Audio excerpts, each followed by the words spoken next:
Un énorme dragon sortit de sous terre, détruisant les pierres de la surface. C'était énorme, et les hommes étaient surpris d'où venait un monstre de rang A, et peut-être que le compteur d'ondes n'avait pas été corrigé. Les gars ont conclu qu'attraper cette créature était une tâche impossible pour eux et qu'ils devraient battre en retraite. Le désespoir qui en a résulté a amené l'humanité au bord de la destruction, et peut-être même a réduit le désespoir à l'extermination de tous les êtres vivants. L'énorme créature se précipita droit sur eux à une vitesse fulgurante. Le gars a conclu que c'était très probablement le compteur. La blonde a soudainement commencé à dire à quel point la retraite était un mot pitoyable, et pour une si bagatelle, il n'était pas nécessaire de l'inviter. Soudain, elle a annoncé que, qu'il en soit ainsi, l'accord était approuvé. Les chasseurs commencèrent à se battre, se tenant directement devant un énorme monstre aux yeux rouges. La jeune fille se précipita au combat, volant vers le dragon d'en haut. Se balançant pour frapper, la jeune fille accueillit le monstre au sol. La chasseresse a donné un coup de pied au monstre à la tête, déclarant qu'elle était un lézard d'une taille dégoûtante. Mais soudain, il grogna avec un fort hurlement, mais ne put se relever du sol. Les gars ont été surpris, car la fille l'a détruit d'un seul coup, même si on leur a dit qu'elle était un chevalier très fort. Soudain, l'un d'eux a déclaré qu'il devait encore battre en retraite, que les morts ne pouvaient pas revenir de l'autre monde, mais que les vivants pouvaient encore vivre. Ce à quoi le second répondit que ce serait beaucoup plus facile pour lui si cette agitation se calmait plus tôt. Et c'est un euphémisme, ce n'est qu'un déchet volant, donc il n'y a pas de quoi s'inquiéter. La fille a rampé sous le dragon et a dit que s'il n'avait pas eu la peau si dure, il serait déjà mort 1000 fois, car il a agité sa carcasse, mais cela ne servait à rien. Et puis elle a continué en disant qu'elle allait maintenant saigner cette créature ressemblant à un lézard et qu'il mourrait immédiatement. Avec ces mots, elle se précipita au combat, frappant le monstre au visage avec un énorme poing. À cela, il se pencha et grogna encore plus fort. À cela, le blond rigola nerveusement, disant qu'il était clairement en colère. Le gars regardait tout cela en silence, croisant les bras. Mais soudain, il a pris son arme en déclarant qu'il allait attaquer. Son ami a essayé d'expliquer qu'avec un rang B, il ne tiendrait même pas 5 secondes seul dans un combat, ce à quoi il a répondu qu'il s'en fichait. Tout le monde comprenait que s'il manquait une fois, il était déjà un cadavre. Se précipitant au combat, le gars a demandé à Maria de le couvrir, ce à quoi elle a répondu qu'il était temps pour elle de se battre sérieusement. Le monstre commença à avancer, brisant toute la surface avec ses griffes de dragon. Il a heurté les rochers sur lesquels il se tenait, détruisant tout autour de lui. Mais le combattant a fait un excellent travail, évitant les coups des autres. Maria chevaucha son museau, essayant de maintenir son équilibre. Il l'a de nouveau attaqué au visage, ce pourquoi la jeune fille lui a crié de faire attention. Après avoir frappé le dragon dans la pomme d'Adam, la dame se pencha en arrière. Elle a crié le nom de Jacques alors qu'elle s'envolait. En entendant l'ordre, le gars se précipita instantanément vers le dragon avec une épée. Avec des mouvements adroits, il coupa la tête du monstre. Les chasseurs ont commencé à féliciter le gars, ne comprenant pas comment il avait coupé le cou du dragon d'un seul coup, et grâce à leurs efforts combinés, ils ont pu obtenir ce dont ils avaient besoin. L'un des gars a demandé à Jacques d'où il tirait une telle force, car contrairement à tout autre chasseur de rang V, il était beaucoup plus rapide, ce à quoi il a répondu que cela s'était produit tout seul. Soudain, Jacques déclara que, à bien y penser, le dragon avait été tué par eux, et il espérait qu'ils partageraient équitablement le butin. Après cela, il a immédiatement conclu que Maria avait sa propre opinion sur cette question. L'homme à lunettes rit, demandant ce que le type entendait par distribution du butin. Soudain, il a pointé le canon de son arme directement sur Jacques, disant que cette fois il y avait plus de membres de l'équipe et qu'il y avait trop de bouches à nourrir, qu'il n'y avait pas assez de pain pour tout le monde et que cette dure vérité devait être acceptée. Il a déclaré que si le gars retirait et laissait l'épée avec l'équipement, il sauverait la vie des chasseurs, car même s'ils sont de puissants chasseurs, leur force n'est pas suffisante pour tant de gens. À cela, Jacques a ri du fait qu'il voulait lui faire peur avec ce pistolet. Étonnamment, son arme a commencé à s'effondrer, le faisant crier de surprise. Le gars fronça les sourcils, pointant une arme plus puissante vers l'homme, disant que c'est à chaque fois la même chose, il est temps de comprendre que le chasseur ne travaille pas pour rien. Il n'aurait jamais pensé que, comparé à d'autres monstres, plus de personnes mourraient. Maria a ri en disant que la vie devenait de plus en plus dure. Jacques était déçu, car se jeter dans l'entrée était renversé, le chasseur n'a pas réussi, au tout début, avec de tels efforts, il aurait été possible de capturer les monstres. Maria s'est approchée du gars, lui demandant pourquoi il emballait cela, ce à quoi il a déclaré qu'il s'agissait d'un revenu supplémentaire, puis lui a demandé si elle était heureuse quand ils ont augmenté leur part.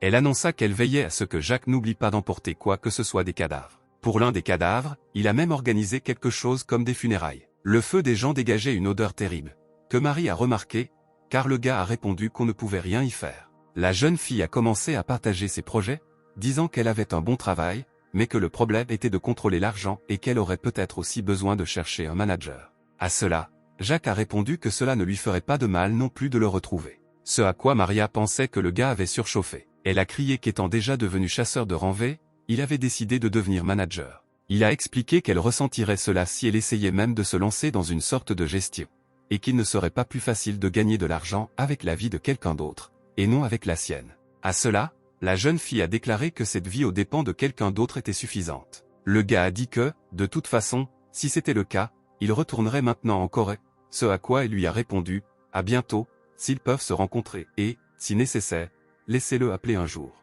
Après ce dialogue, Jacques fit signe à la dame et commença à partir. En partant, Maria sourit, réalisant que son problème était qu'elle n'avait pas été honnête après tout. L'homme les écoute pendant qu'il lui explique que la plupart des gens ne peuvent pas rédiger correctement un livret, et donc l'ordre de gestion vient de là. Ils assument entièrement des tâches complexes et peuvent se concentrer sur le travail du chasseur. Plus tard, elle a expliqué qu'il vérifiait ou fabriquait soigneusement l'équipement et que, bien sûr, si nous le modernisions gratuitement, il pouvait assurer efficacement la sécurité des armes. Ils ont également précisé que s'ils souhaitaient passer des vacances à l'étranger, tout ce qu'ils souhaiteraient serait gentiment planifié et qu'ils seraient parfaitement préparés pour la retraite. Soudain, la dame a demandé ce qui le dérangeait, car la vie est courte, pour faire les courses du chasseur sans repos, et, sans même cligner des yeux, Jacques est venu ici, ce à quoi il a répondu qu'il était ici pour une affaire sérieuse. Le gars a montré une feuille de papier sur laquelle était écrit tout ce qui concernait son cas. La dame a demandé ce que c'était, réalisant que le gars voulait s'essayer en tant que manager. Mais avec de légers mouvements des yeux, elle réalisa qu'il avait clairement un appareil de chasseur. Ce à quoi il a souri en disant qu'il était vraiment venu pour s'essayer en tant que manager et que les chasseurs appartenaient au passé. À cela, elle a commencé à le bombarder de questions sur ses compétences, ce que devrait avoir un bon manager. La fille était ennuyée, disant qu'il valait mieux qu'il soit chasseur. S'il était chasseur, alors elle pourrait être son manager, mais elle n'avait aucune raison de l'embaucher comme tel. À cela, il sourit, déclarant qu'il était un bon menteur. Jacques a commencé à expliquer que le travail d'un gestionnaire est un fardeau pour les chasseurs, mais il pense qu'il peut faire un excellent travail. À cela, la dame croisa les bras et détourna le regard, lui demandant s'il pouvait lui mentir encore une fois, puisqu'il était si doué pour ça. À cela, le chasseur répondit qu'il avait déjà menti il y a longtemps. Il prit sa montre et l'enleva de sa main, disant qu'elle n'était pas objet des chasseurs, car c'était un bibelot ordinaire. La dame a commencé à paniquer beaucoup, ne comprenant pas pourquoi il avait menti, car il s'agissait peut-être d'un plaquage d'une autre entreprise. Elle se demandait sérieusement qui était ce type et pourquoi il était venu la voir. La jeune fille a déclaré qu'elle avait été trompée et qu'on ne lui avait même pas montré le certificat du chasseur. Son erreur était de tirer des conclusions hâtives. Cependant, elle ne pouvait pas être convaincue par un spectacle aussi ostentatoire. Elle a déclaré que jusqu'à ce qu'il la trompe à nouveau, elle ne pourra pas embaucher ce gars. Ensuite, Jacques a conclu que s'il la trompe à nouveau, il sera embauché immédiatement. Une seconde plus tard, le gars a déclaré qu'il avait déjà réussi à mentir, ce qui a simplement choqué la fille. Il a déclaré que, pour être honnête, il était en fait un chasseur. Et puis il a même montré le certificat du chasseur, disant qu'elle devait maintenant l'embaucher. La dame a fondu en larmes et a dit qu'il pourrait commencer à travailler demain. Il s'est assis avec le président et a demandé pourquoi cette société était située dans une zone offshore. À quoi elle a déclaré qu'il s'agissait d'une entreprise ordinaire. Le gars, cependant, trouvait étrange qu'il n'ait personne à part eux deux dans une entreprise ordinaire. À cela, le président a dit tranquillement qu'il y en avait un autre, mais qu'il était maintenant en vacances. Elle a déclaré que même si l'entreprise compte 3 employés, cela reste assez petit pour une entreprise ordinaire. Soudain, Jacques a demandé à Khan d'aller chasser et lui a demandé de se rappeler qu'il y avait une clause dans le contrat de travail signé par lui selon laquelle il ne s'occupait pas des affaires des chasseurs. À cela, la jeune fille a dit qu'elle essaierait de chercher le chasseur. À cela il explique que le casting est aussi une chasse. La jeune fille était assise dans un tramway rempli de monde. Elle répéta les instructions dans sa tête, car il y avait encore tellement de chasseurs qui n'avaient pas débuté. Le gars a monté les escaliers, réalisant qu'il ne pouvait pas trouver d'emploi grâce aux annonces. Mais soudain, ils l'ont arrêté en lui disant qu'un noyau avait été découvert et qu'il devait le signaler. L'ensemble du territoire a été bouclé, en agissant très rapidement. Tout le monde se demandait si un chasseur utilisant le feu apparaîtrait.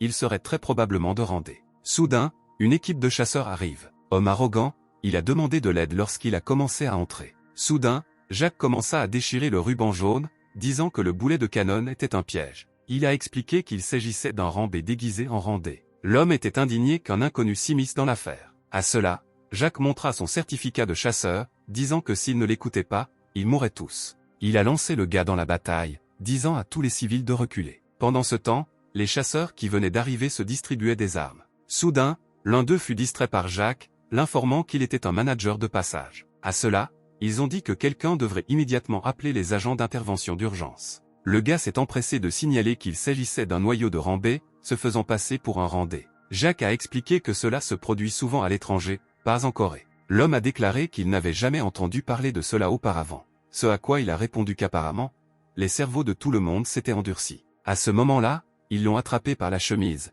criant qu'il n'était qu'un manager et qu'il ne pouvait rien créer ici. Mais soudain, le noyau s'est avéré être un loup-garou de rang A, que personne ne pouvait gérer auparavant. Tout le monde commença à paniquer et Jacques fut une fois de plus convaincu qu'il avait raison et suggéra d'appeler à l'aide. Les capteurs commencèrent à indiquer qu'un monstre de rang avait été détecté, et ils appelèrent des renforts. Les soldats ont déclaré qu'ils attendraient leur heure et attendraient de l'aide, pointant le canon de leur arme sur le monstre. Ils avaient un objectif clair, c'était de retarder les loups-garous en visant et en attaquant à la fois. Mais soudain, un sabre laser transperça la gueule du loup-garou. Il s'est avéré que c'est Jacques qui a décidé d'enfreindre les règles du manager et de lui apporter son aide. Une équipe de chasseurs d'un rang inférieur n'a pas compris comment il se faisait que le manager se précipite dans la bataille. Ce qui était surprenant, c'est que le gars avait tué un monstre de rang B d'un seul coup d'épée. Ils se sont immédiatement rendus compte que leurs armes ne pouvaient pas rapporter de tels résultats. Pendant que l'homme réfléchissait, le monstre parvint à l'attaquer, ouvrant sa bouche baveuse pour une délicieuse tête humaine. Avant que le loup-garou ait eu le temps de mordre dans son plat, Jacques avait déjà commencé à le manger, défendant celui qu'il avait récemment humilié publiquement. Ordonnant au blond de reculer, le type coupa la carcasse du loup d'un coup de lame de son épée. Les loups-garous esquivent en reculant, puis changent de cible et sautent dans différentes directions. Une fois que vous comprenez leur trajectoire, ils sont faciles à bloquer. Le chasseur a expliqué que chasser chacun d'eux était trop difficile pour eux et qu'ils devraient se concentrer sur une attaque conjointe avec l'armée, et que maintenant l'essentiel était de les bloquer. La situation n'était pas la meilleure, peut-être parce qu'il n'y avait aucune précaution contre les leurres nucléaires et que l'aide avait été retardée. Les gars ont compris qu'ils ne pourraient pas durer longtemps dans une telle formation, car ils n'avaient pas de faim. Soudain, le capitaine fut informé que la distribution des armes lourdes était terminée et il ne savait plus quoi faire. L'ordre fut donné à tout le monde de se précipiter pour se mettre à l'abri, car il y avait trop d'armes. L'un des chasseurs a déclaré que l'aide arriverait bientôt et qu'il ne fallait pas faire de mouvements inutiles. À cela, le directeur a déclaré que c'était trop et qu'il valait la peine de suivre la décision militaire, qu'il a contestée, car si des armes lourdes étaient utilisées, toute la zone serait détruite. Tout le monde a recommencé à paniquer et le gars a dit qu'il ne pouvait plus se battre, mais qu'il devait tenir encore un peu. À cela, le blond s'est seulement mis en colère, disant que le gars était plus intéressé par les routes défoncées que par les vies humaines. À cela, il a répondu que si même l'un des tentacules s'échappait et causait du tort aux citoyens, l'homme en assumerait l'entière responsabilité. Il était sur le point de déclarer que le type levait trop le nez lorsqu'une explosion s'est produite. Il y a eu des bombardements, même si l'évacuation n'était pas encore terminée. Une silhouette inconnue est apparue de nulle part, disant que la lumière qui a projeté ce chaos dans le monde était l'épée rougeoyante qui a mis fin au monstre. Une lumière aveuglante apparut autour du personnage. Le nom de la fille était Actia, elle était probablement debout et regardait toute l'horreur. La jeune fille était la manager la plus forte de l'histoire et, déclarant qu'elle détruirait tout le monde ici, parce qu'elle était une magicienne qui créait la justice. Jacques a demandé de qui il s'agissait, ce à quoi on lui a répondu que ce n'était même pas un agent d'intervention d'urgence, mais une sorcière. En la voyant, les loups-garous commencèrent à grogner de colère, réalisant leur nouvel objectif. Utilisant son talent de flamme, la dame se précipita au combat. Le gars a été surpris, car la sorcière a détruit les loups-garous, littéralement d'un seul coup. Alors qu'il arrivait sous le choc, tout le monde se réjouissait du nouveau sauveur. Le chasseur en conclut que cette sorcière est très forte. Il s'avère que le noyau est toujours actif et que d'autres loups-garous ont été découverts. À cela, la jeune fille se contenta de sourire et leur demanda de venir vers elle, car elle les enverrait bientôt tout en enfer. Avec des cris de vive la justice, la sorcière les envoya tous aux enfers, les tuant. Il s'est avéré que l'équipe d'action était une légende urbaine. Très probablement, la dame n'a pas d'équipe, mais même si elle en a, personne ne le sait. Le gars a continué à admirer la sorcière. Elle sourit et commença à nettoyer les poubelles, et Jacques, à son tour, comprit pourquoi elle était considérée comme étrange. Mais malgré les noms terribles de ses techniques, elle est incroyablement forte et c'est un plus. Il a conclu que, quels que soient les noms étranges qu'elle donne, il s'agit en fait d'attaques utilisant la télékinésie comme base. Il y a très peu de gens qui peuvent contrôler leur propre pouvoir de cette façon. Jacques se demandait qui elle était vraiment et pour quelle équipe elle travaillait. Les travaux ont été couronnés de succès et le noyau a disparu. Le gars a dit qu'ils avaient fait du bon travail, ce à quoi l'arrogant a commencé à dire qu'il n'avait rien fait de tel, mais qu'il était quand même un héros. Mais soudain, l'homme se tourna vers le gérant. Il a déclaré qu'il ne savait pas d'où il venait, mais l'a remercié et a déclaré que sans Jacques, quelque chose de grave aurait pu arriver. C'est un résultat qu'ils ont atteint ensemble et chacun a risqué sa vie. Cependant, s'ils utilisaient des armes lourdes, il n'y aurait pas beaucoup de différence. La promotion a soudainement annoncé qu'elle était supprimée, car il n'y avait plus de monstres et la bataille était terminée. Et en disant qu'ils se reverraient la prochaine fois, elle disparut, comme par magie, même si c'était le cas. Jacques n'en croyait pas ses yeux, car il venait d'être témoin d'une véritable magie. L'homme a expliqué que la jeune fille apparaît de temps en temps lorsque des monstres arrivent, puis s'en va sans même prendre le noyau. L'oncle sourit en disant qu'aujourd'hui, la chance était de leur côté. Jacques était plus intéressé par la raison pour laquelle le chasseur apparaissait en équipe et il y avait des légendes à ce sujet. Soudain, une autre silhouette est apparue, disant qu'il y avait une erreur dans le système, elle a donc été informée tardivement. La dame s'est excusée d'être en retard et a couru vers les gars. Elle avait peur et demandait si tout allait bien, car elle avait récemment découvert l'essentiel, ce à quoi l'homme a déclaré que Jacques les avait bien aidés. Elle a remercié le jeune homme avec admiration, lui demandant s'il était un chasseur, ce à quoi elle a répondu que le gars était un manager. Cela a plongé la jeune fille dans la stupeur. Quoi qu'il en soit, la fille a quand même remercié Jacques, disant qu'elle s'appelait In, qu'elle était un chevalier de rang A. Le gars a soudainement demandé où ils étaient tous, ce à quoi on lui a dit de demander au monsieur qui avait aidé dans la bataille. Le gars renifla de mécontentement, demandant pourquoi il faisait cela sans autorisation. Il s'approcha de Jacques et lui demanda son nom et son grade. Le gars l'a attrapé par la chemise en criant qu'il ne pouvait s'empêcher de se souvenir de lui. Il s'est avéré que Jacques travaillait avec ce type dans la même entreprise, même s'il a été rapidement licencié. Il a commencé à demander que, très probablement, Jacques ne pouvait pas le supporter et est retourné à son occupation principale. Mais ici, chef Léchène, ce n'est pas très agréable de s'impliquer comme ça. Jacques ne se souvenait pas du tout de cet homme, c'est pourquoi il était même offensé. Soudain, la dame a décidé de prendre la défense du joueur, disant qu'il ne devrait pas parler sur un tel ton avec quelqu'un qui venait de les aider. La jeune fille fronça les sourcils et croisa les bras, attendant une réponse de son subordonné. Voyant que Miss Quin était également là, le gars a commencé à s'excuser en disant qu'il avait simplement donné quelques conseils à un ancien collègue. Pour cela, elle est devenue encore plus en colère, disant qu'il semblait qu'il intimidait le gars et ne lui donnait pas de conseils. Jacques leva les mains sur sa propre poitrine et dit que tout allait parfaitement bien et qu'elle n'avait pas besoin de s'inquiéter. Mais soudain, alors que le manager voulait partir avec irritation, Jacques lui a demandé d'arrêter. Il a demandé le nom du gars, ce à quoi il a répondu qu'il s'appelait Vaughn et qu'il devait s'en souvenir. Jacques a souri et a dit qu'il gagnait facilement toutes sortes de petites choses en demandant pardon. Les gars ont de nouveau remercié le manager et lui ont fait signe de la main à l'unisson et l'ont regardé. Le gars pensait avoir entendu le nom qu'un quelque part. Mais ayant décidé de penser à action et de découvrir pour quelle équipe elle travaillait,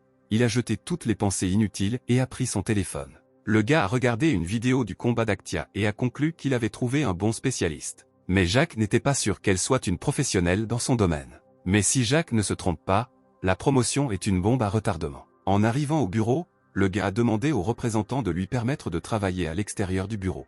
La jeune fille commençait déjà à penser que le jeune homme allait s'absenter du travail, affirmant que, à sa connaissance, leur entreprise n'avait pas de travail en dehors du bureau. À cela, il dit qu'il allait amener un chasseur plus célèbre. La dame a dit que puisqu'il faisait en l'éloge de ce chasseur, cela signifiait qu'il allait amener une personne appartenant à un autre manager, et qu'il ne pouvait pas se permettre de se battre avec des gars plus forts. Le gars a demandé si la représentante était au courant de la fille magique chère. La jeune fille a précisé qu'il s'agissait d'une fille qui apparaît dans une zone puis disparaît simplement, affirmant qu'elle avait entendu dire qu'hier, ses actions étaient très visibles. La jeune fille a expliqué que même si elle est célèbre, personne n'a encore réussi à la convaincre, et on dit que non seulement les managers célèbres, mais aussi les hommes de tout le pays ne peuvent pas l'embaucher. Elle lui a demandé comment il allait l'amener, ce à quoi il a répondu que la recherche de personnel est aussi une chasse et qu'il a toujours des options. La principale chose qui distingue la promotion des autres est le temps et la portée de l'action. Fondamentalement, l'apparition et la disparition de l'action se produisent presque toujours au bout de 5 à 6 heures,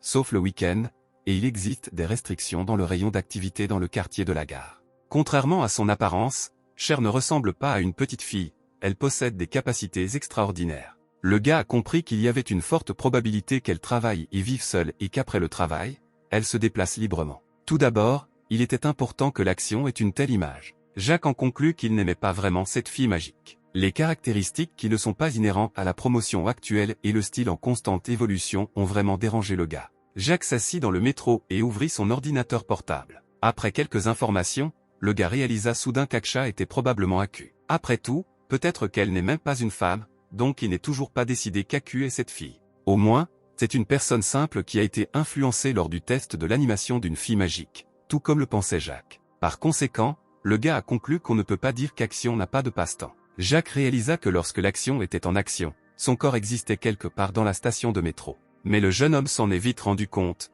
car à l'heure actuelle, il existe un très bon moyen d'attirer l'Action. Le fait est qu'au cinéma, situé à 5 minutes de la station de métro, la première de l'animation Magic Girl est attendue aujourd'hui. La jeune fille était assise à une table avec un sac rempli de pop-corn. La dame pensait qu'aujourd'hui elle avait travaillé tard, mais de toute façon elle veut voir quelqu'un. Soudain, Jacques s'assit en face d'elle, lui souriant doucement. Elle le regarda d'un air interrogateur, ne comprenant pas ce dont il avait besoin. Elle avait déjà conclu qu'il essayait de flirter car son regard la rendait tendue. Après avoir rassemblé ses pensées, la jeune fille soupira et demanda doucement ce que le gars voulait et pourquoi il était ici. À cela, il sourit et dit qu'il avait enfin trouvé cette même fille magique. La dame est devenue très nerveuse lorsqu'elle a répété les derniers mots de Jacques. Elle sourit maladroitement, demandant qui il était, ne voulant en aucun cas l'avouer. À quoi, ignorant toutes les questions de la jeune fille, il commença à dire que cette bande dessinée est désormais très populaire. Il se demanda soudain si c'était parce que la vraie fille magique était toujours active. La fille a demandé nerveusement de qui elle parlait,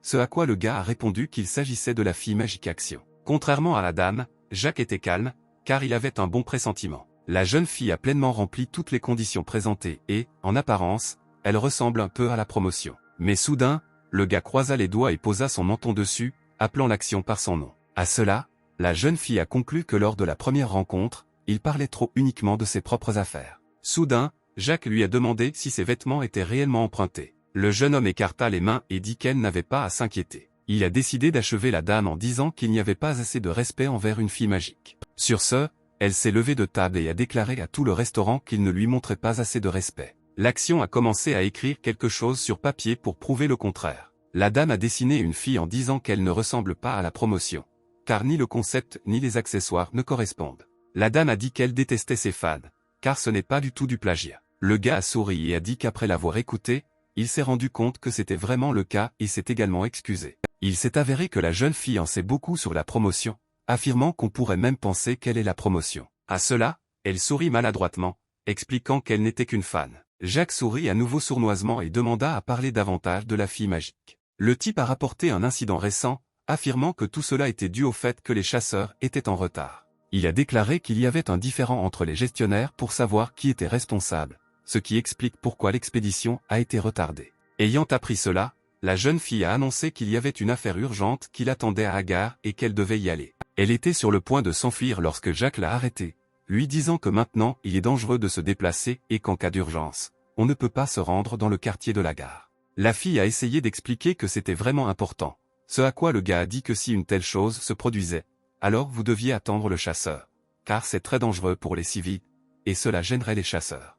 Mais le jeune homme a pris son mot en disant qu'elle n'avait besoin d'aller nulle part, à moins, bien sûr, que la fille ne soit une Action. La dame a annoncé que de toute façon, la plupart des habitants se cachaient et que cela n'avait pas vraiment d'importance. Soudain, Action apparaît derrière la jeune fille, comme si elle brillait d'une lumière claire. Le jeune homme n'était pas très surpris, car il s'attendait à quelque chose de similaire. La dame a déclaré sèchement qu'elle se rendait maintenant sur les lieux de l'incident et qu'il devait donc se retirer. Le gars a souri et a montré que rien ne s'était réellement passé et que c'était un enregistrement normal. Les dames ont été, pour le moins, choquées lorsque le gars a dit que cet enregistrement avait été réalisé il y a longtemps. Mais soudain, il a dit que toutes ces blagues devraient cesser. Souriant, Jacques a complimenté Cher, disant qu'elle était encore plus mignonne dans la vraie vie. Le jeune homme a annoncé qu'il était gérant et chasseur, et a également demandé pardon pour les récents troubles. Jacques a expliqué que s'il avait été honnête, la fille se cacherait toujours, donc il n'avait pas vraiment le choix. La jeune fille lui a demandé quelles affaires il avait avec elle et si le gars allait l'annoncer aux médias. À cela, il a dit qu'il n'avait pas le temps de s'expliquer et qu'il raconterait tout plus tard. Jacques leur tendit un billet de cinéma, leur demandant si c'était ce que voulaient les filles. Il a expliqué que ce n'est qu'après avoir regardé un bon film qu'il raconterait tout et qu'il pourrait parler. Le comportement du gars a énervé la dame, elle n'a donc pas pu se concentrer sur le film. Il était inhabituel que je doive, par hasard, regarder un film avec cette personne en particulier. Elle se demandait sérieusement ce qu'il savait d'elle et quel était le but de leur connaissance. Après avoir regardé, le jeune homme a dit que c'était intéressant, même s'il n'avait pas beaucoup d'espoir pour ce film. Après tout, on ne peut pas négliger de le regarder parce que c'est pour les enfants. Mais la DA était ravie du visionnage, affirmant qu'ils avaient bien bougé, car d'excellentes technologies 3D sont actuellement utilisées. La jeune fille a expliqué que pour elle, cette série est comme toute sa vie et qu'elle est fan depuis l'école primaire. Soudain, le gars a demandé d'en venir au sujet de la conversation, car cela ne servait à rien de tarder. Mais d'abord, il a demandé quel était le vrai nom de Cher. Il s'est avéré qu'elle s'appelait Lee. L'ayant déjà appelée par son vrai nom, Jacques lui a demandé depuis quand elle avait commencé à utiliser cette image. Cette image signifie la capacité d'invoquer un esprit, comme Acacia. À cela, la jeune fille a répondu qu'elle l'utilisait depuis 2 ou 3 ans. Auparavant, la dame était comme un esprit et chaque jour elle éprouvait la sensation de flotter. Très probablement, avant même la création de l'action, la dame savait créer un esprit. Le gars a dit qu'il dirait maintenant des mots inattendus et effrayants, puis a expliqué que si cela continue, la jeune fille mourra dans les 5 prochaines années. Cela a horrifié la jeune fille, car elle n'était pas au courant de telles conséquences. Dans le métro, Lee était dévastée et affaissée. Ce diagnostic aurait pu être déclenché par le fait qu'Acacia était devenu trop puissant en rang. Le gars a dit que c'était la même chose qu'une course. Car en fait, c'est la même chose qu'une course, mais la situation actuelle est comme une voiture sans frein.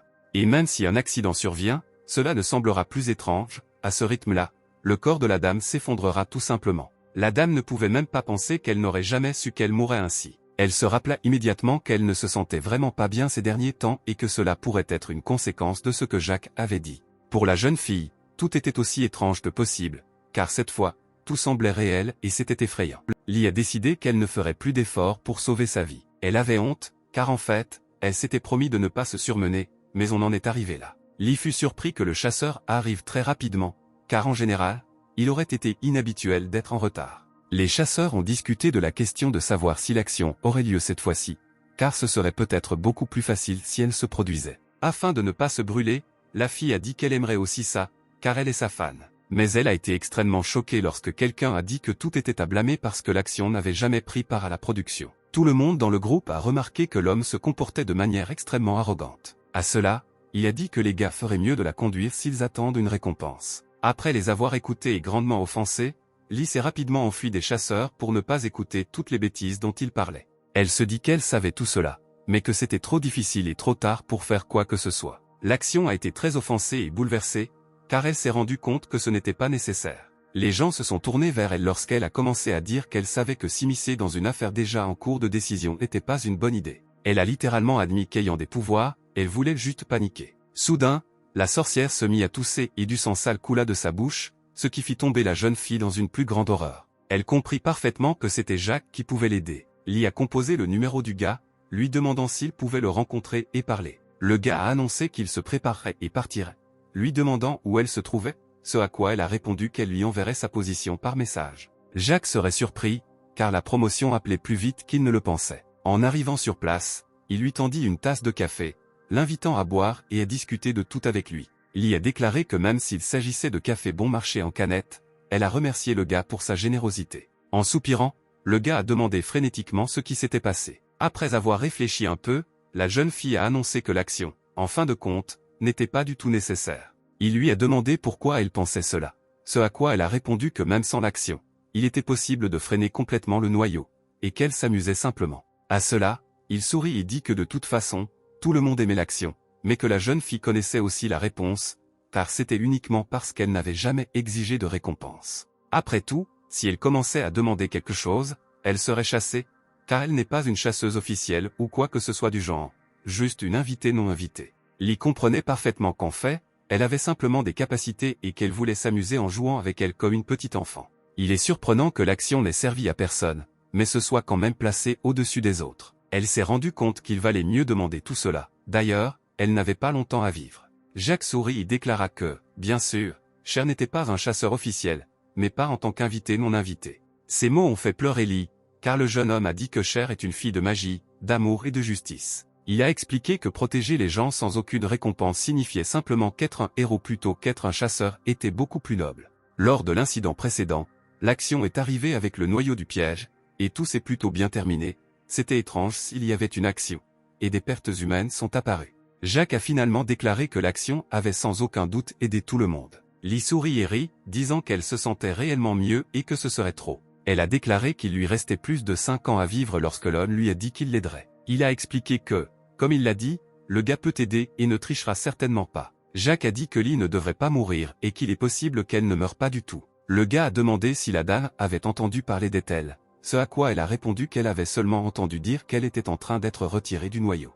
Le gars a expliqué qu'elle est la principale ressource des chasseurs. Après tout, l'un des éléments principaux de son équipement, le chasseur l'absorbe lui-même afin d'augmenter la force des capacités de son corps. Jack a essayé de le comparer à une batterie pour que Lee comprenne tout exactement. Il s'est avéré que Lee n'avait toujours pas absorbé cette énergie, car au départ elle ne savait même pas de quoi il s'agissait. C'est pourquoi leur espérance de vie est très courte. Jack a déclaré qu'en absorbant la quantité appropriée d'éther, la durée de vie pourrait être restaurée. Au début, la dame était furieuse, pensant que c'était une mauvaise et terrible blague, mais après que Jack ait déclaré qu'il disait la vérité, elle a fondu en larmes et a été soulagée. La dame a commencé à dire des bêtises, à rire de bonheur et à dire qu'à la fin, tout se passerait sans dommage. Mais aussi, le gars a prévenu que la publication des indicateurs de niveau C est très grave. Pendant que Jack essayait d'expliquer quelque chose à la dame, elle a commencé à penser à une relation amoureuse avec lui à l'avenir. Elle a décidé qu'elle parlerait toujours directement, puisque cela se produisait. Jack tendit la main à la dame en lui proposant de devenir chasseur pour leur gestion. Et elle a compris qu'ils tiendraient certainement leurs promesses par rapport à d'autres gestions à grande échelle. Et si nous parlions du dangereux maître Avatar, alors il pourrait jurer qu'il n'y avait personne dans ce pays qui en savait plus que lui. Le jeune homme a dit qu'il ferait tout ce que la dame voulait. Les chasseurs se sont serrés la main et ont fait une bonne affaire, car la jeune fille a accepté toutes les conditions. Pour commencer, Jack a demandé à remplir une demande de chasseur. Soudain, Lee se demanda si elle devait annoncer à tout le monde qu'elle était une partage. Le gars a répondu qu'il n'était pas nécessaire de déclarer quoi que ce soit et qu'il l'enregistrerait comme un réincarné ordinaire. Jack semblait être un gars étrange pour la dame, car il a même dit qu'il s'occuperait de tous les problèmes et qu'elle pouvait être calme. La jeune fille a partagé que pour la première fois, elle en avait parlé à quelqu'un, ce à quoi il avait répondu qu'à l'avenir, elle pourrait en dire autant qu'elle le souhaitait. Il a déclaré qu'il formait désormais une seule équipe et qu'il était le directeur de Shears et Lee. À cela, la dame sourit maladroitement et lui demanda de prendre soin d'elle. La fille magique Action est apparue dans le bureau du représentant. La fille était très ennuyée contre l'enfant fou, lui demandant d'arrêter de faire des choses magiques. Mais le représentant était néanmoins heureux de voir l'action en direct. Elle a déclaré que, pour être honnête, lorsqu'ils ont amené Lee pour la première fois et lui ont dit qu'elle était chère, elle pensait qu'elle était trompée, ce à quoi le gars a déclaré qu'il ne trompait jamais. Mais le fait que Lee se soit avéré être chère a étonné le représentant. La dame a remis un contrat à la jeune fille et lui a demandé de l'aide à l'avenir. Lee n'avait jamais entendu parler d'une femme représentante, mais elle aimait même ça. Tard dans la soirée, la gérante et le président étaient assis dans le bureau, où elle annonça l'apparition d'un nouveau chasseur qui avait conclu un accord. Un collègue a déclaré qu'il ne pourrait pas profiter de la promotion, ce qui a semé la perplexité chez la jeune fille. Il s'est avéré que l'espérance de vie d'Actia était épuisée et qu'il valait mieux s'abstenir de travailler avec elle. Mais la jeune fille a proposé de restaurer son espérance de vie en buvant de l'étel.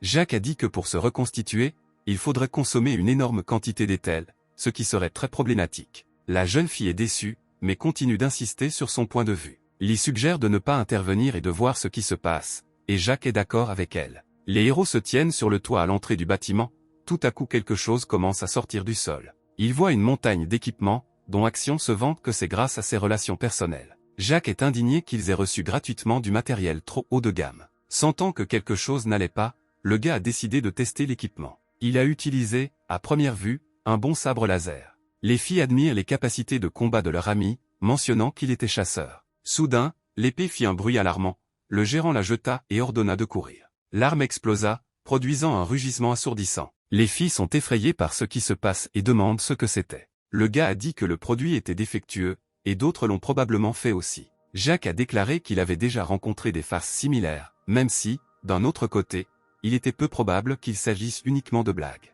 Le maître demande d'un ton moqueur comment ce produit peut être défectueux. Jack a noté la présence de défauts et qu'ils ont presque entraîné des pertes humaines. Cela ne fait que faire rire l'entrepreneur, mais le manager n'est clairement pas d'humeur à plaisanter. Il se demande pourquoi de tels défauts sont soudainement apparus dans les produits d'un atelier aussi cool, c'était clairement intentionnel. Le patron fait semblant de ne rien comprendre et continue de rire et évite de répondre. Le maître demande si Jack sait qui sont les consommateurs noirs, parle d'eux, soupçonne qu'il en fait partie. L'homme d'affaires est tellement en colère que de la fumée de cigarette sort de son nez. Il reproche au gérant de ne pas comprendre l'impact du magasin sur l'industrie de la chasse. En réponse à cela, Jack sort l'une des épées, l'interlocuteur laisse tomber la cigarette de ses dents. L'homme pensait que Jack le menaçait. Le gérant le calme, il lui montre l'arme, la même qu'il a reçue hier. Il dit qu'il va organiser une partie de faucons et de colombes, le maître ne comprend pas. Le gars cite l'entrepreneur, il se met en colère, Jack le remarque. L'homme crie et tend la main pour prendre l'arme. Le gérant demande pourquoi le contremaître panique autant si l'équipement est sécuritaire.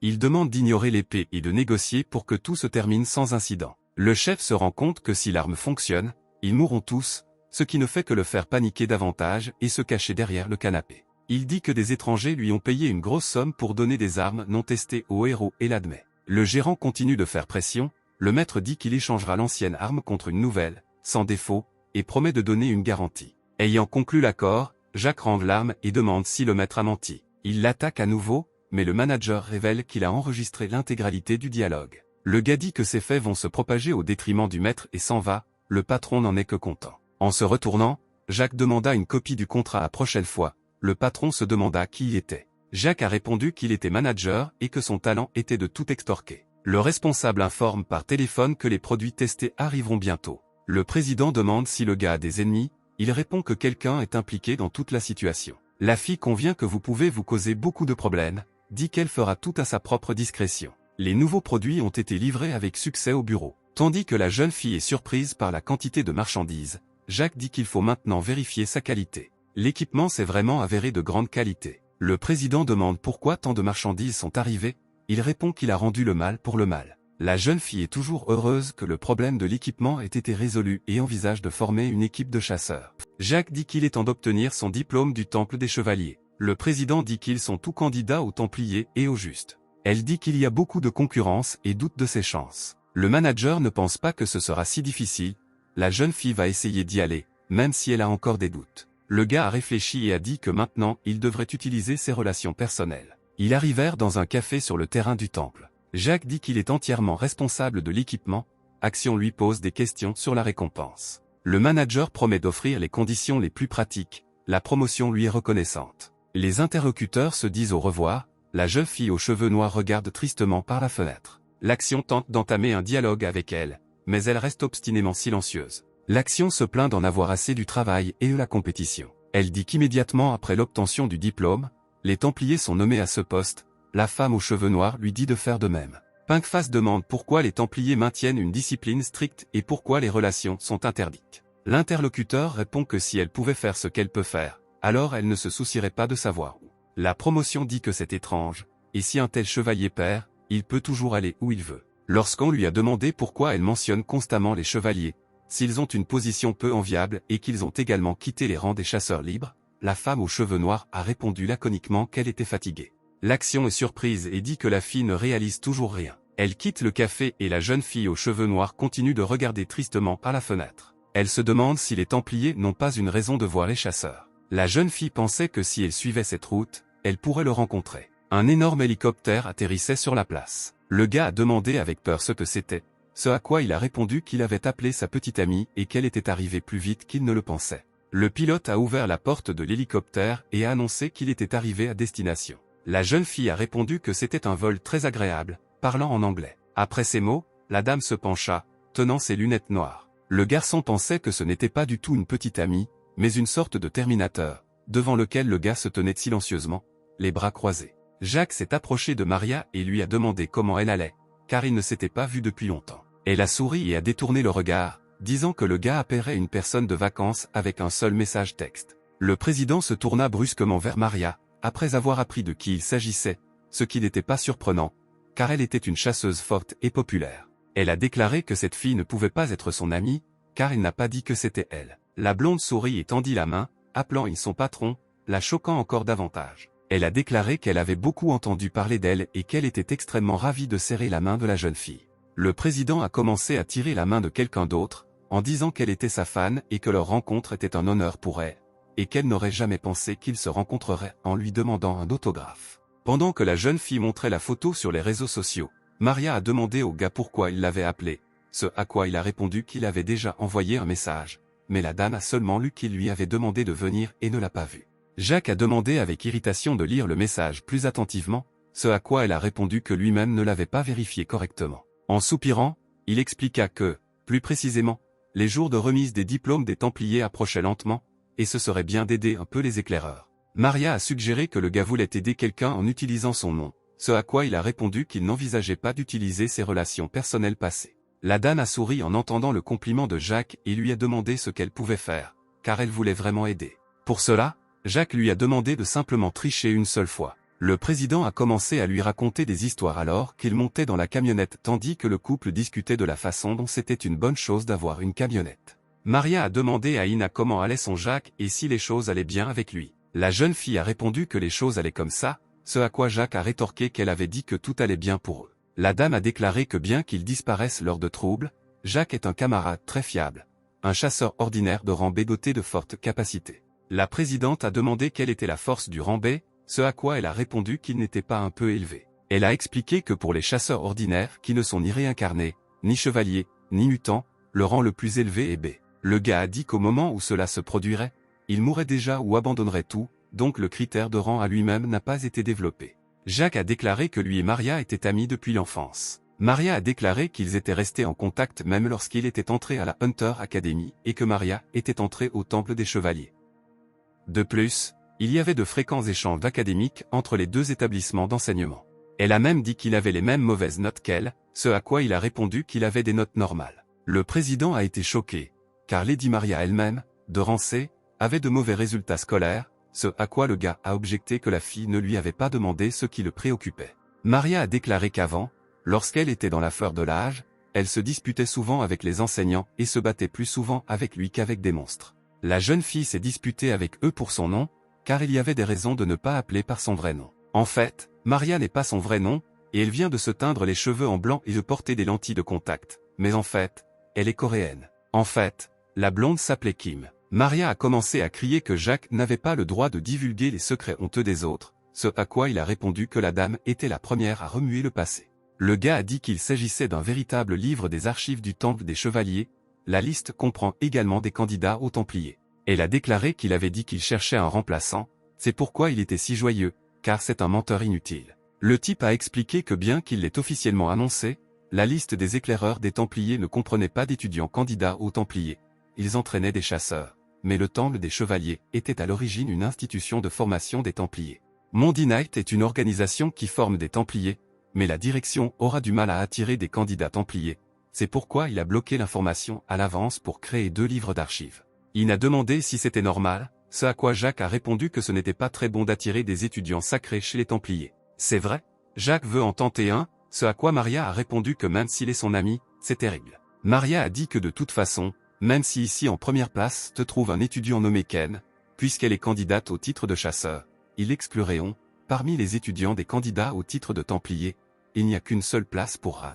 Mis à part la collaboration, ils ont tous des notes élevées. Le président a dit que c'était très intéressant, mais a demandé ce que signifiait une coopération de faible niveau, car généralement un niveau faible est F. Jacques a expliqué qu'il s'agit simplement d'effectuer toutes les tâches de l'équipe de manière indépendante, sans coopération. Le jeune homme a demandé l'opinion de Maria. Maria a dit qu'on ne peut pas compter sur les autres. La jeune fille a commencé à expliquer pourquoi elle n'aimait pas les autres candidats. Mais elle a dit que cette fille ressemblait au vieux Jacques. Le junior était surpris qu'une personne comme Kang veuille rejeter une augmentation de 2 postes. Mais seulement si Miss Maria essayait de persuader. Non, ce type de personne n'écouterait certainement pas In, ce à quoi Maria répondit que de toute façon, devenir Templier n'avait pas d'importance si l'on pouvait tuer le monstre. Maria a déclaré qu'il faisait partie de ces personnes qui en ont assez de la gloire et du pouvoir et qui ignorent également le discours des autres, percevant ces derniers comme une grogne.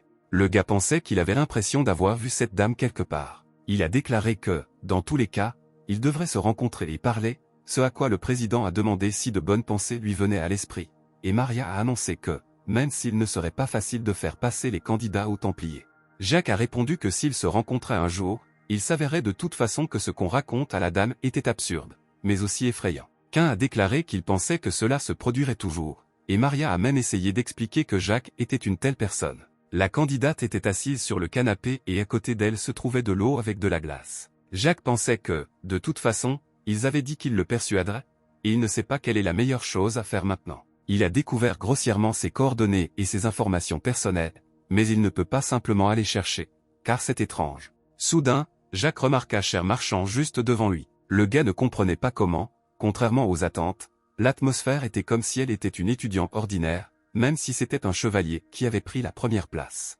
Jacques ne savait pas, puisque le monde est immense, s'ils pourraient se revoir, alors qu'il passait devant le café où était assis le candidat. Le jeune homme fut très surpris lorsqu'il remarqua cela. Il s'avéra qu'il n'était pas si énorme qu'il ne pouvait pas trouver cette dame. Ra nous a permis d'entrer et le gars s'est excusé de nous avoir dérangés pendant que nous nous reposions. Il a demandé à la dame de parler un peu, disant qu'il savait que cette fille était candidate. Jacques s'assit à table et demanda d'aller droit au but pour ne pas perdre de temps en conversation. Il a immédiatement demandé si Ran envisageait de devenir chasseur. La jeune fille fronça les sourcils, croisa les bras et lui demanda s'il lui proposait un tel travail. À cela, il a répondu positivement, car il y a une raison de vouloir devenir chasseur. À la grande surprise de Jacques, Ran a dit qu'elle le ferait puisqu'il l'avait suggéré, c'est-à-dire qu'elle avait accepté trop rapidement, ce qui était aussi étrange que possible. Pendant ce temps, Maria a demandé quel âge avait In, ce à quoi elle a répondu qu'elle était surprise que la chasseresse lui demande. Mais la blonde dit qu'elle voulait vraiment savoir, puisqu'elle demandait quel âge avait la dame. Maria m'a demandé d'être honnête, car ce n'est pas terrible qu'à 20 ans un gars soit un représentant de l'entreprise. In marmonna doucement les chiffres de son âge, ce à quoi Maria rit et dit qu'elle était comme une enfant. Maria a déclaré que, honnêtement, si la fille disait qu'elle était une écolière, elle le croirait. Maria a expliqué qu'elle avait l'impression que le processus de vieillissement était en train de s'inverser. Elle a déclaré qu'elle ne savait pas ce qui se passait, mais qu'elle aurait de gros ennuis si elle tolérait simplement l'inconfort, en proposant de recommander une bonne clinique. Le représentant a remercié la blonde pour son inquiétude, pensant qu'après tout, Ran était différent des autres. Soudain, Jacques apparut, apportant le café demandé par les filles. Il s'empressa de raconter qu'en chemin il rencontra Ran, ce dont les dames furent très surprises. Soudain, il a annoncé que Ran voulait vraiment devenir chasseur, et ce sont d'ailleurs ses mots. Les filles ont été surprises et ravies que la jeune fille ait rapidement, voire accepté elle-même. Jacques a dit qu'il avait simplement suggéré, et elle a accepté, mais a en tout cas signé un accord pour les chasseurs. La représentante a été étonnée de l'avoir rencontré soudainement et elle a immédiatement signé le contrat en lui demandant comment il l'avait rencontré. Jacques a expliqué qu'il ne faisait que marcher le long de la route, puis il l'a rencontrée et lui a simplement proposé,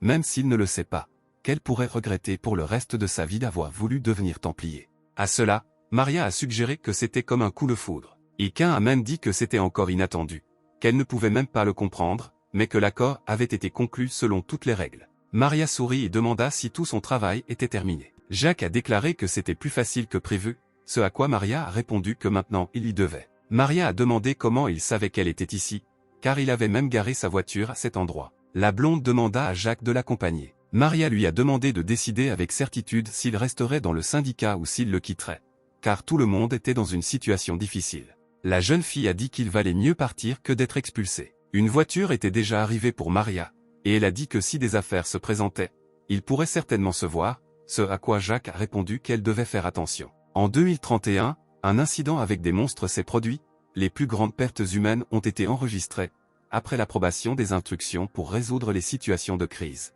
Près d'un chantier de construction abandonné, un donjon souterrain de niveau C est apparu. Ran a vu un énorme monstre qui a littéralement avalé une voiture se trouvant à proximité.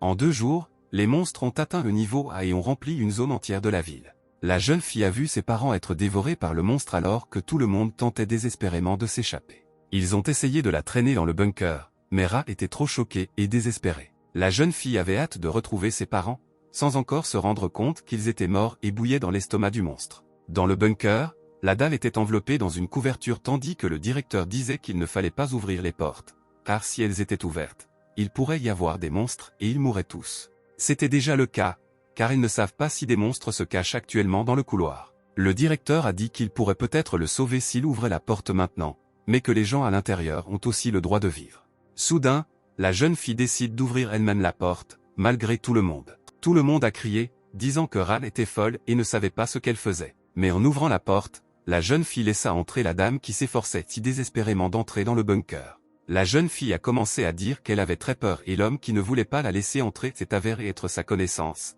disant qu'il était très inquiet. Il lui a encore crié de fermer la porte, car cela pourrait être dangereux. Pour Ran, un tel comportement était dégoûtant et hypocrite. À ce moment-là, la jeune fille a été sauvée par un gars avec une épée rougeoyante, car elle est littéralement tombée à genoux devant le monstre, s'attendant à la mort. Le gars a dit qu'une fille d'une dizaine d'années avait été annoncée et qu'il pouvait la sauver. Il s'approcha d'elle et lui tendit le petit doigt, lui demandant de faire une promesse jusqu'à ce qu'ils sortent d'ici. Mais soudain, un autre diable commença littéralement à voler vers eux. L'homme a facilement vaincu la créature rapide et a réussi à la tuer. Les gars ont croisé les doigts et se sont fait une promesse. Il a facilement tué les monstres qui tentaient de l'attaquer, lui et la jeune fille. Pendant qu'il marchait, Ran a demandé qui était ce type.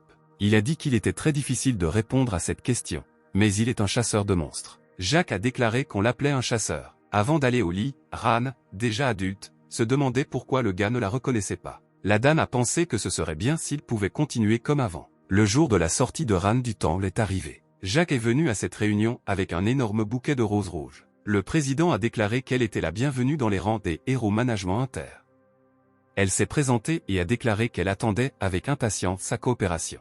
Jacques a déclaré que l'équipe officielle manquait d'un chasseur. La jeune fille dit que Jacques est un homme qui lui apportera son soutien. C'est un ancien chasseur, quoique légèrement excentrique, mais on peut l'approcher sans hésiter. Ils ont dit qu'ils espéraient vraiment Ran. La jeune fille a demandé si un logement était prévu pour les chasseurs. À cela, la dame a dit que, mademoiselle, John est loin de chez lui et que l'auberge n'est pas pratique. Il a annoncé que l'entreprise serait en mesure de fournir un logement et de la nourriture, et Jacques a annoncé qu'elle pourrait même aider à payer la facture du logement. Il s'est avéré que Jacques était propriétaire de l'ensemble du bâtiment, mais il travaillait étonnamment comme gestionnaire. Le gars a dit que tout le 4e étage est occupé par un seul appartement. Cette taille féminine avec une très grande superficie sera plus que suffisante pour que 2 personnes vivent, et il vit dans un appartement d'une pièce au 2e étage, donc si nécessaire, les dames peuvent contacter à tout moment. Jacques a déclaré que vivre seul dans une maison spacieuse était ennuyeux lorsqu'on lui a demandé pourquoi il vivait dans un studio. La jeune fille a dit qu'elle irait régler les formalités restantes et que les filles pourraient se lever et ranger leurs affaires. Cher réalisa que Ran la regardait si intensément récemment et pensa qu'elle devrait se présenter. Mais Ran pensait qu'Actia n'était pas une chasseuse, car elle avait l'air faible. La jeune fille se présenta en donnant son nom et son âge, déclarant qu'elle était une sorcière. La dame ne comprenait pas pourquoi sa voisine manquait autant de tact, car elle avait très honte d'arriver dans un tel silence. Ran a soudainement demandé comment Cher était devenu chasseur. Elle a annoncé qu'elle était cette même fille magique, ce qui a surpris Ran.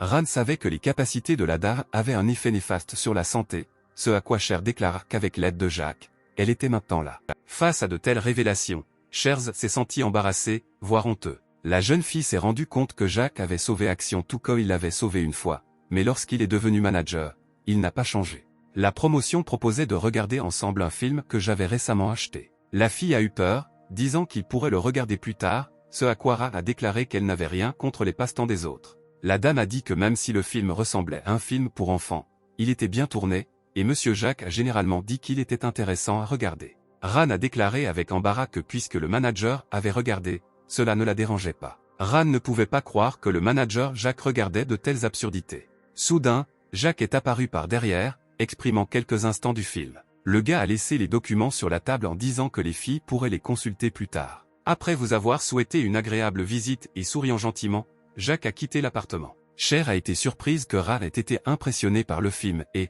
contrairement à ses attentes, elle s'est révélée être une enfant très sensible. Ran s'entraînait volontairement tandis que des balles sombres lui étaient lancées. Le manager a déclaré qu'avant l'entraînement régulier, il testerait d'abord les filles. Jacques a déclaré que Ran avait de meilleurs résultats dans le temple des chevaliers et que Miss Cher était très active en tant que Cher. Jacques a déclaré que les chasseurs ne participeraient pas à la vraie bataille, car tout s'y passe différemment et ils n'ont pas encore tous deux atteint le niveau requis. Ran rétorqua que la plupart des chevaliers formés au temple avaient tendance à être guerriers parce qu'ils s'étaient entraînés jusqu'à ce jour. Ran a déclaré que peu importe la manière dont ils essayaient d'attaquer le mannequin d'entraînement, celui-ci était programmé pour ne pas toucher ceux qui suivaient un entraînement au combat. Cependant, curieusement, dans une vraie bataille, le plus important est de ne pas mourir tout de suite. Jacques a expliqué que c'est pourquoi Ran suivra un entraînement d'un niveau approprié. Pour être plus précis, un entraînement qui consiste à bloquer les attaques d'ennemis avec de puissantes ressources corporelles, c'est-à-dire la capacité d'augmenter la force du corps.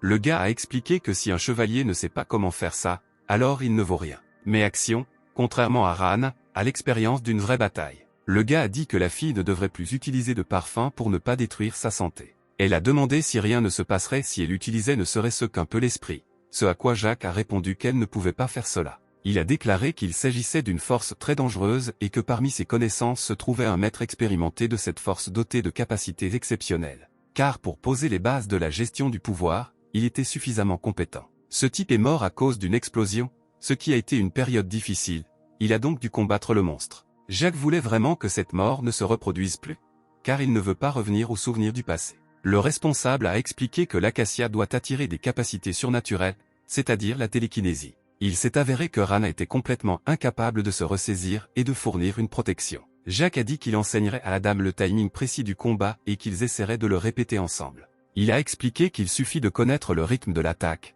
et que dans l'intervalle entre la détection de la vue du coup, il faut le chronométrer avec précision. Il a posé ses mains sur les épaules de la fille et a dit qu'il lui serrait fermement les mains, et qu'ensuite Ran devrait utiliser les ressources de son corps puissant. Les balles volèrent à nouveau vers elle et réussit à le repousser avec son esprit tandis que ses épaules étaient enchaînées. Il lui a demandé de continuer dans le même esprit, et bientôt elle s'y habituerait. Ran a commencé à essayer d'utiliser ses capacités. Le gars a décidé de se laisser distraire par la deuxième fille, lui demandant ce qu'elle faisait. Jack a demandé à Acacia d'arrêter les pitreries enfantines car maintenant elle n'est plus du tout une enfant. La jeune fille a déclaré qu'elle faisait cela parce que rien ne marchait pour elle. L'action indiquait que si vous utilisiez l'esprit, ce serait beaucoup plus facile et plus efficace. Le gars a expliqué que la capacité d'invoquer un esprit consiste à transférer toute la conscience vers le corps astral. Un réincarné ordinaire n'en utilise qu'une très petite partie. Il a dit qu'il est important de diviser son esprit en petits morceaux et cela est similaire au sentiment que l'on ressent lorsque l'on pense à autre chose lorsque l'on travaille dans une entreprise. La jeune fille a déclaré que cela dépend du type d'esprit qui sera diffusé, de l'ordre dans lequel il sera préférable de projeter des films dans différents endroits. Car chaque cinéma a des différences dans les films projetés, s'il existe une offre pour faire une suite au film. Tout ce qu'elle peut faire, c'est simple. Finalement, la jeune fille plia la cuillère avec le pouvoir de ses pensées. La promotion disait qu'il ne fallait pas se laisser emporter par le pliage des cuillères. C'est comme utiliser une cuillère en mangeant, il vaut mieux ne pas y penser. L'action a déclaré qu'elle essaierait, mais ne sait toujours pas comment cela fonctionnera. Il ne leur reste plus qu'une vingtaine d'installations expérimentales. C'est dommage s'ils n'obtiennent pas de résultats dans les limites de leur budget maintenant. Il a déclaré que maintenant, si les résultats ne sont pas obtenus, au moins dans les limites du budget, ce sera difficile. Le gars a dit que cette fois, ils utilisaient des matériaux assez coûteux, en s'approchant du tube à essai où se trouvait la jeune fille. On dit que le port mutant illégal de Waseong a explosé il y a longtemps. Le porte-parole a déclaré qu'il était probable que tout le monde dans la région soit mort. Action a demandé ce que cela signifiait, ce à quoi il a répondu que c'était littéralement ce qui créait un mutant. Ces personnes capturent des personnes dont l'identité n'a pas été établie avec certitude, puis mènent des expériences sur elles ou créent des mutants dès le début à cet effet. Ran a déclaré que dans ce cas, la mort de toute l'équipe signifie la mort de toute l'équipe de recherche à cause d'un mutant évadé ou explosif. Ce mutant a été créé à la suite d'une expérience inhumaine et illégale, et bien sûr, après s'être échappé, il tuera les personnes qui l'ont torturé lors de sa création.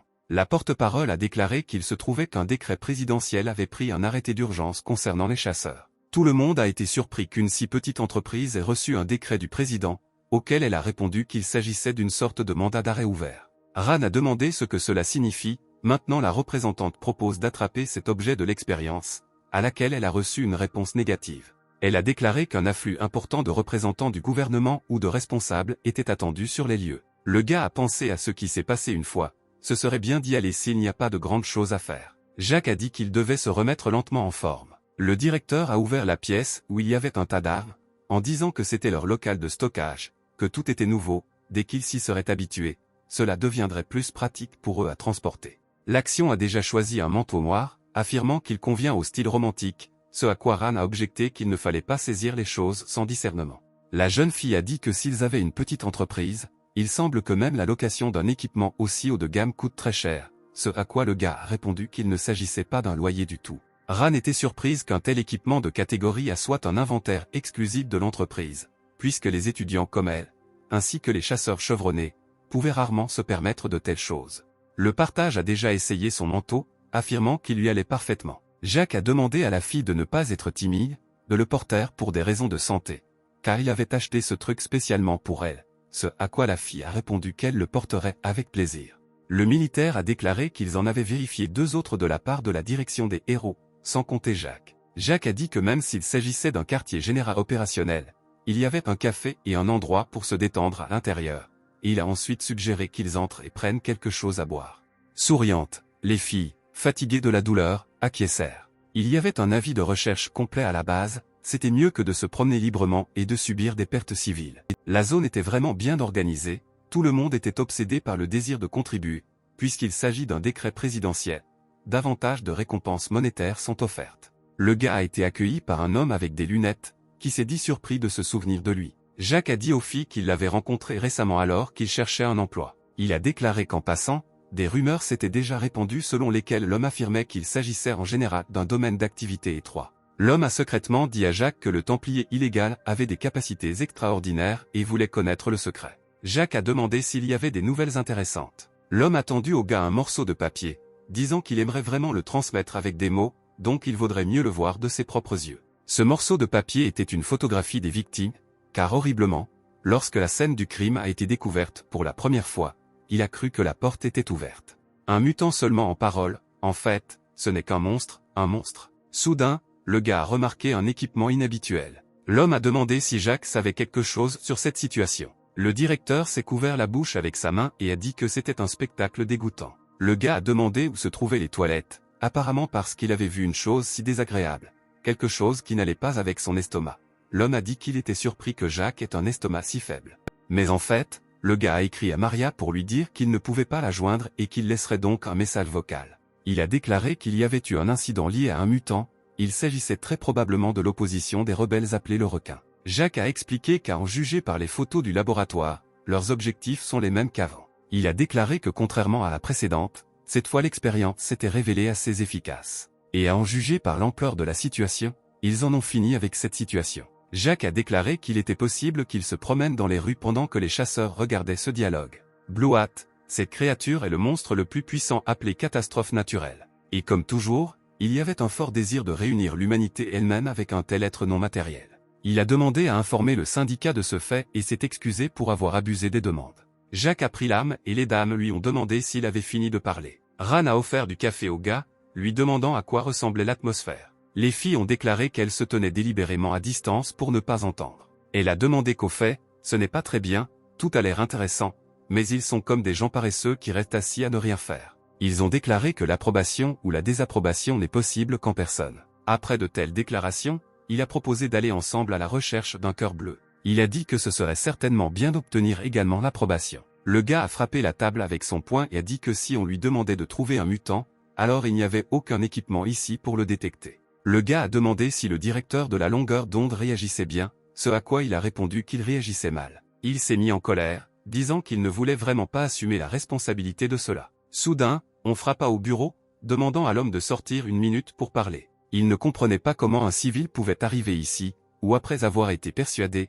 il le laissait entrer. Il a dit qu'il existe une zone interdite aux civils. Il s'assit effrontément à la place de l'homme alors qu'il commençait à expulser Jacques. Jacques a déclaré qu'il avait un moyen de résoudre les problèmes. Il a demandé s'il craignait de ne pas pouvoir retrouver le mutant évadé. Jacques a expliqué qu'avec l'équipement disponible ici, il ne pouvait pas faire cela pour le moment. Les gars ont commencé à se demander de qui il s'agissait, si c'était une personne envoyée d'en haut, ce à quoi il a répondu qu'on pouvait dire que Jacques avait dit qu'il faisait également partie de l'entreprise, donc il n'y avait pas lieu de s'inquiéter, car l'entreprise accepterait leurs conditions.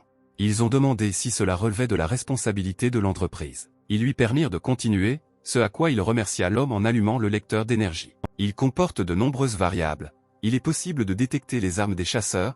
Jacques a pensé qu'un détecteur de longueur d'onde devrait être utilisé. Jacques a demandé s'il pouvait faire quelque chose. Le gars a dit que comme cela n'arrive pas souvent, il ne pouvait rien faire sans instruction. L'homme a demandé ce qu'il devait faire avec les variables, ce à quoi il a répondu qu'elles pourraient être progressivement effacées. Tout d'abord, vous devez supprimer tous les emplacements de la centrale énergétique et des réservoirs centraux. De plus, Jacques a demandé de supprimer les valeurs émises par Ethel et les longueurs d'onde centrales. Ils furent surpris quand Jacques trouva ce dont il avait besoin. Il a demandé comment il était au courant, car ce mutant est une sorte de cœur bleu, il a un noyau de rancé implanté dans son cœur. Jacques a expliqué que la longueur d'onde elle-même n'est pas très différente de celle d'un monstre ou d'un chasseur, d'où la vérité sur l'équipement et les longueurs d'onde du parangon de rang inférieur. Et c'est très simple si vous connaissez les principes. Il a déclaré que de toute façon, il avait atteint leur objectif initial, il commencerait donc lentement à se préparer au départ, et il a également demandé des informations constantes sur leur emplacement. L'homme a expliqué qu'il n'avait jamais entendu parler du manager Jacques, lui demandant qui il était pour connaître cette méthode. Jacques a dit qu'il n'était qu'un manager et qu'il y avait cette grande entreprise appelée Hero Management. Soudain, Ran essaya de sortir son arme, surprenant l'action. La dame a dit que le mutant n'est pas considéré comme une personne. D'ailleurs, il y a déjà des victimes et il n'est plus différent d'un monstre, donc elle va tuer. Jacques a déclaré que le mutant est également une victime et que si c'est dangereux, vous devez le tuer, mais ce ne serait pas une mauvaise idée d'essayer de lui parler. Jacques a déclaré que peu importe qui est votre adversaire, si vous sentez que vous allez mourir, vous devez le tuer. Après tout, prendre en compte l'ennemi n'est possible que dans les cas où cela est possible. Il a déclaré que cela devait être fait avant que le rapport des combattants soit prêt et qu'il serait dommage qu'il s'avère que plus tard le gouvernement et les chasseurs apprendraient la nouvelle. Acacia a demandé à y aller ensemble, et une silhouette de quelqu'un vêtu d'un manteau noir est apparue sur le toit. C'était un garçon aux cheveux pâles qui regardait Ega. Jacques remarqua le regard de quelqu'un, se tournant brusquement pour voir qui les regardait. Jacques pensait qu'il devait s'agir d'un enfant dans une situation critique. Acacia commença à devenir nerveuse, disant qu'ils étaient désormais surveillés. Il savait qu'il n'avait pas l'intention de diriger son attaque ici, et s'il se rendait, il ne ferait aucun mal. Le gars a cru entendre quelque chose et le stock a apprécié cette situation autant que possible. Soudain, cet enfant est apparu de l'obscurité, debout à quatre pattes. Le mutant était très rapide, et profitant de cela, le blond se précipita sur les gars. Il a tenté d'attaquer le rassemblement par derrière, tel un animal enragé. Mais la jeune fille s'empressa de l'arrêter, créant une sphère près de sa main. Pour cette raison, l'attaquant a reculé sous le tir. Le gars a dit que c'était trop, que l'entraînement n'était toujours pas suffisant, car Monsieur Jacques a récemment déclaré qu'il n'était pas nécessaire de laisser partir le monstre. L'agresseur a froncé les sourcils et a traité l'entreprise de menteuse. Il a déclaré qu'il les avait entendus dire qu'ils n'attaqueraient pas, affirmant qu'ils étaient des menteurs. Le gars a dit qu'il pensait qu'il s'agissait d'actions défensives minimes. Il déclara que, comme il l'avait déjà dit, il n'avait pas l'intention de l'attaquer en premier ici, même s'il ne savait pas si le monstre allait l'attaquer de la même manière qu'auparavant. Le mutant a dit que tous ces mots sont des mensonges et que tous les adultes sont pareils, c'est-à-dire des menteurs. Il déclara que plus d'un adulte ne pourrait plus le tromper et se précipita au combat, attaquant à nouveau l'une des filles. Jacques a demandé à Aran de protéger l'Acacia pendant qu'il s'occupait du mutant. Jacques a sorti son arme et a commencé à coopérer avec elle, neutralisant ainsi l'ennemi. Le gars s'est rendu compte que c'était beaucoup plus difficile que prévu, ou qu'il avait légèrement sous-estimé le cœur bleu. Soudain, le gars s'est jeté sur Jacques, levant les mains pour frapper, mais s'est soudainement figé. À ce moment, Jacques réussit à esquiver, et le coup du mutant finit dans le sol. Ran remarqua que les mouvements du garçon étaient rigides et tendus. Elle a déclaré qu'il ne s'agissait pas d'une bataille, mais simplement de coups de pied aléatoires. La fille s'est rendue compte que ce petit garçon ressent simplement un danger et a peur, car la situation actuelle est que le garçon essaie de se protéger, se sentant menacé.